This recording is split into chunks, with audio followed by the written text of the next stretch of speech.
야, 여러분 안녕해요. 네. 이번 시간에는 좀 로마에 대해서 공부를 좀 해보도록 하고요. 이후에 선생님이 어떤 거 하나 공지를 좀 할 거니까, 네, 그 부분 신청자 있으면 선생님에게 좀 말씀해 주시기 바랍니다. 신청자가 없으면 망해요. 신청자가 없으면 망하기 때문에 좀 답정너입니다. 여러분들이 좀 신청을 해주셔야 돼. 네, 7분 지금부터 좀 시작을 해보도록 하겠습니다. 선생님 좀 아침이라 목소리가 좀 가라앉아 있습니다. 네, 양해를 좀 부탁드립니다. 아,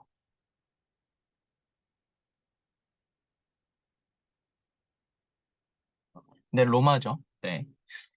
여러분 이제 로마 같은 경우는 이제 앞에서 좀 수업을 했던 반도 있기 때문에 네, 이 부분을 좀 생략을 하고 넘어갈 거고요. 간단하게만 좀 복습을 하면요. 기본적으로 이제 로마도 나중에 고트족 이렇게 게르만족 같은 사람들이 이제 로마로 들어오게 됩니다. 그래서 376년에 이제 로마 같은 경우는 고트족이라는 애들을 수용했는데 이게 발단이 돼서 결국 이 황제 수용했던 이 황제가 죽임을 당하게 되는 그런 문제를 초래하게 됩니다.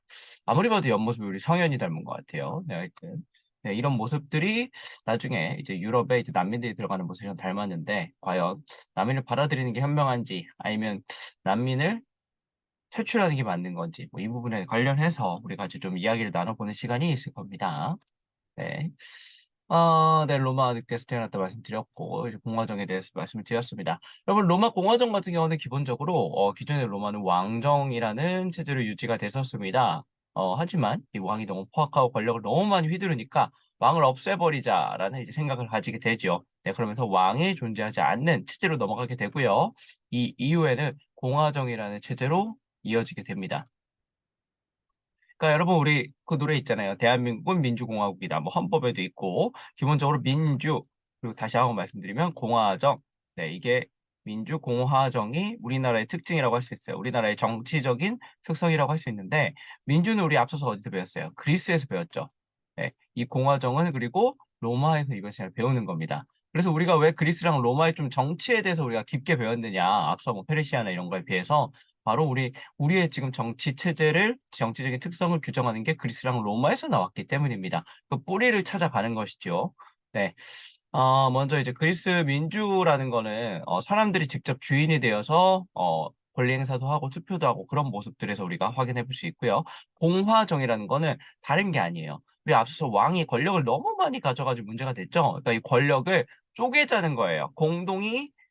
공동으로 행사할 수 있게 쪼개자는 게 바로 공화정입니다. 그래서 어떻게 쪼개냐면요. 원로원, 집정관, 호민관. 뭐 크게는 뭐 이렇게 볼 수도 있고요. 원로원, 집정관, 그다음에 평민회 뭐 이런 식으로 권력을 쪼갰다라고 생각을 하시면 되겠습니다. 여러분 지금 우리도 삼권 분립이라고 여러분 사회 시간에 배우죠. 네, 삼권 분립. 행정부 또 뭐가 있어요? 입법부, 그다음에 사법부. 네.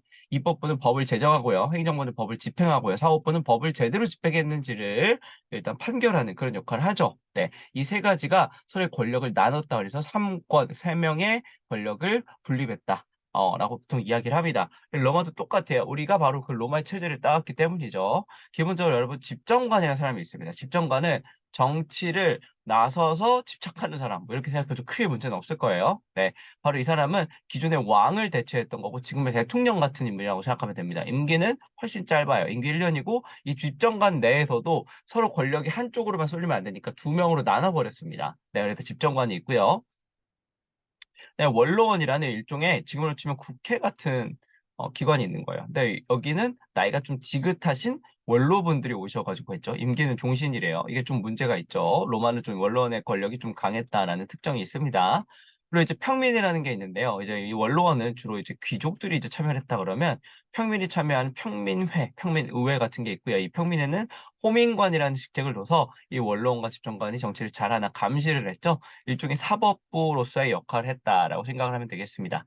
네, 이렇게 원로원, 집정관, 호민관이 서로 정치적인 권력을 나눠서 서로 대립하고 서로 대결하는 그러면서 로마가 하나의 조화를 이루는 모습을 우리가 바로 공화정이다라고 기억을 하면 됩니다. 여러분 다 까먹어도요. 이 공화정의 구조만큼 여러분이 좀 기억을 해 놓으셔야 돼요. 왜냐면 현대의 모습을 규정하는 과거에 있었던 것이기 때문에 이 부분에 여러분이 좀 기억을 해야 여러분이 그래도 어디 가서 무식은 우리가 면할 수 있다라는 거 잘 기억해 주시기 바랍니다.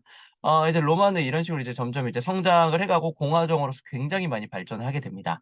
이렇게 로마가 이 지으면서 이제 뻗어나가서 해외로 확장을 하면서 자연스럽게 이제 부딪히는 세력이 있었으니 바로 카르타고라는 애들입니다. 그럼 카르타고는 이 유럽 지역이 아니라 이 밑에 보시면 이 로마랑 인접해 있어서 로마의 바다를 건너면 이 장화에서 앞부분을 건너면 이 북아프리카 지역에 있는 게 바로 카르타고입니다. 지금은 여러분 튀니지, 알제리 이런 나라에 있는 게 바로 이 카르타고 족속들이고요. 여러분들 앞서서 공부했던 이 페니키아, 알파비아는 뭐야? 네, 알파벳을 아침이라는 여러분 좀 생각이 좀 힘든가 봐요. 이 알파벳을 발명했던 이 페니키아 사람들이 만든 게 이 카르타고라는 도시 국가입니다. 이 카르타고 애들과 이제 대결을 벌일 수밖에 없었어요. 한번 생각해 보세요, 여러분. 당시로는 이렇게 알프스 산맥이 막 가로막고 있으니까 북쪽으로 로마가 올라가긴 힘들어요. 서쪽은 어때요? 네, 서쪽으로 가면 뒤지죠. 네, 동쪽으로 가면 어떻게 됩니까? 네, 역시 뒤지죠. 물귀신이 됩니다. 네. 그나마 이 남쪽으로 가면요. 이 바다가 별로 해수면이 안 높고 굉장히 가까운 곳에 북아프리카가 있기 때문에 이 남쪽으로 진출할 수밖에 없는 상황이었어요. 그러다 보니까 이 지중해 해상 패권을 두고 로마와 카르타고가 다툼을 벌이게 되는 형국이 펼쳐지게 됩니다. 이 처음에는 카르타고가 좀 우세했다라고 보통 많이 봐요. 왜냐면 카르타고는 좀 앞서서 무역을 했던 나라이기 때문에 해상 수군이 굉장히 강했습니다. 이 카르타고는 그리고 또 무엇보다 굉장히 뛰어난 한니발이라는 장수가 있었죠. 한니발. 네, 한니발. 뭔가를 치고 싶은데 넘어가겠습니다.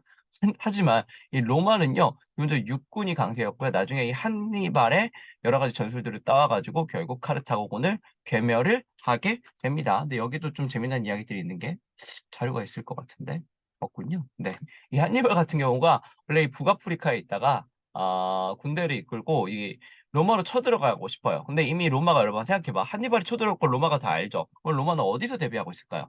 이쪽에 군사를 쫙 깔아놨을 거 아니야. 네, 이쪽에, 특히 이쪽에. 그러니까 한니발이, 야, 여기로 들어갔다가는 답이 없겠다. 홍수를 쳐야겠다라는 생각을 합니다. 네. 여러분들도 한번 생각해 보세요. 친구랑 싸울 때, 싸우면 안 되겠지만, 전공법을 택했다가는 내가 이기더라도 내가 어떻게 된다고요? 나도 손해라고. 나도, 내가 여러분 친구를 이겼어. 그렇지만 나도 한 대여섯 대 맞고 눈탱이 맘탱이 된다고요. 그러다 보니까 이쪽으로 전공법으로 들어가는 게 아니라 돌아서 가자라는 생각을 하게 됩니다. 그래서 이쪽으로 해가지고 이 스페인 쪽을 돌아가지고요. 여기를 돌아서 피레네 산맥을 넘어서 피레네 산맥이 좀 낮은 편이에요. 이 지독한 알프스 산맥을 건넙니다. 이거를 여러분 코끼리 보여요? 이 코끼리 아저씨 손을 들고 이 알프스 산맥을 건너는 거죠. 그래서 역사상 유럽 역사에서 전쟁이 미친 인간이 한 3명 정도 있다라고 보통 이야기를 하거든요. 그 첫 번째가 바로 네, 이건 잠깐 놔두고요. 네, 그 두 번째가 먼저 이야기하면 나폴레옹이에요. 나폴레옹은 이 알프 산맥을 넘었던 사람이기도 하거든요. 우리 프랑스에서 이탈리아를 침공할 때. 그리고 세 번째가 히틀러라고 보통 이야기를 합니다. 첫 번째 누굴까요? 바로 한니발이라고 이야기를 합니다. 당시 여러분 얼마나 열악해요. 나폴레옹이나 히틀러 때 비해서. 이거를 코끼리를 해가지고 이렇게 넘었대. 이렇게 들어오니까 로마군이 당황을 하는 거지. 아니, 응, 저 욕할 뻔했어요, 선생님. 아니, 이놈들 뭔데 여기를 이렇게 넘어와? 이러면서 대결하게 되는. 네. 하지만 결국 한니발이 초반에는 그래서 로마군을 무참하게 짓밟습니다. 이 코끼리 다리로 해서 짓밟아 버리는 거죠. 하지만 로마군이 장기전을 펼치면서 결국 카르타고군을 무찌르고 카르타고는 로마의 패배에서 지중해 역사에서 사라지게 되는 그런 결과를 초래하게 됩니다. 이 카르타고를 우리가 보통 포에니 퓨닉 뭐 이렇게 불러요. 그래서 이거를 포에니 전쟁이다. 왜냐면 페니키아를 퓨닉 이렇게 발음을 하거든요. 그래서 포에니 전쟁이다라고 이야기를 합니다. 네, 여러분, 이 로마 귀족의 나라는 아까 우리 원로원에서 확인할 수 있는 것처럼 우리 귀족들의 이제 특성이 있다라는 거고, 이 원로원을 나중에 구성해가지고 귀족들이 여러 가지 했고, 이 귀족들이 가장 좋아하는 거는 이 검투 경기. 검투 경기는 검투사라는 노예 출신의 검투사를 들여서 사람들끼리 싸우게 하는 거죠. 근데 나중에 사람들끼리 계속 싸우다 보면 재미가 있어 없어? 사람들이 슬슬 지쳐요. 그러다 보니까 사람을 없애고요. 맹수와 사람을 싸우게 하는 그런 모습을 보이게 됩니다. 결국 귀족들이 즐기기 위한 것이죠. 여기서 나중에 이제 서커스니 뭐 이런 것들이 나타나게 됩니다. 네. 그리고 여러분 로마 당시 이제 모습들인데요. 이렇게 농사를 짓고 있는데 이렇게 춤을 추고 있고 평민들은 이렇게 농사 짓고 있고 귀족들 이렇게 있고 귀족들 여러분 제일 재수없는 거 하나만 이야기하고 좀 마무리를 하도록 할까 합니다. 그럼 귀족들이 뭐가 재수가 없냐면요. 이 로마가 되게 풍족했잖아. 카르타고를 넘어서 외부 세계를 정복해서 노예로 만들면서 얘네들이 그냥 풍족하니까 무슨 짓을 저지르냐면요. 외부에서 음식이 들어오잖아. 그 맛있는 음식을 다 먹고 싶은 거야. 여러분 생각해 보세요. 맛있는 음식을 먹는데 살은 안 찌고 싶어. 이 로마 사람들이. 그럼 여러분 어떻게 할까요? 한번 여러분 한번 생각해 볼까요? 네, 여러분 그래요? 이런 좋은 아이디어가 있다고? 선생님 원맨쇼 하고 있는 겁니다. 네, 하여튼 여러분 이 사람들이 갑자기 자괴감이 드네요. 네, 이 사람들이 하여튼 네, 여러분들이 지금 말해준 이런 아이디어도 있겠지만 로마 사람들 어떤 아이디어를 하냐면요. 먹뱃이에요, 먹뱃. 그러니까 맛있는 거를 가져와 가지고 입에 넣어요. 씹어, 질겅질겅. 혀로 느낍니다. 이러면서 느껴요. 네, 온갖 것들을 먹겠죠. 뭐 소의 혀도 먹고요.